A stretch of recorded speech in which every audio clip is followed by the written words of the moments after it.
3,25,000 केले, 1,00,000 वाढवलेलं आहे अनुदान. तुम्हाला शेड बनवायचं असेल तो 2,20,000च्या शेड येईल, ते मी बनवून देणार, तुम्हाला पैसे आणून देणार बँकेने.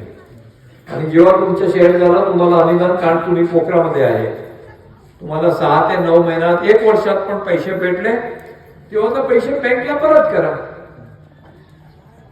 आणि जसं साहेब म्हणले होते, खूप जबरदस्त इन्कम आहे. आणि मला तुमची लेडीज मधून, तुमची बहिणीमधून 12 लेडीज पुढे आली ना, तुम्ही एक खूप मोठा प्रोजेक्ट करू शकतो.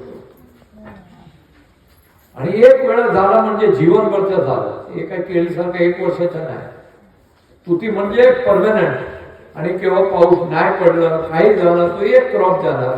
वर्षात तुमचे 5 ते 6 क्रॉप असतात, 1 क्रॉप गेलं तुम्हाला काय नुकसान नाही होणार. पण तुम्हाला पुढे यायची गरज आहे. तुमच्याकडे पैसे नाही, तुम्ही मार्क काढू शकतो, पण तुमच्यामध्ये डेअरिंग नाही, हिंमत नाही, पुढे याची पॉवर नाही, तुम्ही काहीच करू नाही शकत. तुम्ही सगळं बसा, ठरवा. तुमच्यामधून किती आले ते सेंटर वगैरे, हात वरती करा. तर कोणी बघितलेलं आहे? एवढं मोठं आपल्या परिसरामध्ये सेंटर आहे, पूर्ण मराठवाड्यामध्ये नाही तसं. तिथे पूर्ण निशुल्क आहे, 1 रुपया आम्ही नाही घेतो. तुम्ही आले तर तुम्हाला जेवण पण देऊ.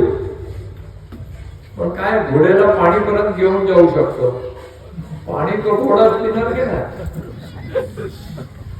तुमच्या जवळ मी एवढं मोठं सेंटर बनवणार ट्रेनिंगच्या, पण काय हो फायदा तुम्ही आले नाही तर. माझी विनंती आहे, गावाला तयार करा. तुम्ही सगळं तिथे या, आपण बोलूया, डिटेलमध्ये जाऊया. आणि तुम्हाला स्वतःची जीवन बदलायचे असेल तर मी तुम्हाला तुमच्या बरोबर उभा राहून आपण करूया. जसं 30,000 शेतकऱ्यांच्या जीवन आम्ही 10 पट इन्कम वाढलेली आहे, 10 पट त्यांची वाढू शकतो, तुमची का नाही वाढू शकतो?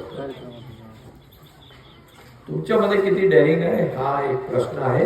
हे डिसाईड करणार की आपण केल्या का नाही केलं. पण माझी एक शर्त दुसरी आहे, दारूबंदी झाली तरीच ही गावामध्ये येणार नाही, तो मी गावामध्ये येणार नाही. माताजी काय म्हणतात, दारूबंदी करायला हवे की नाही? अरे हो, तो चालला.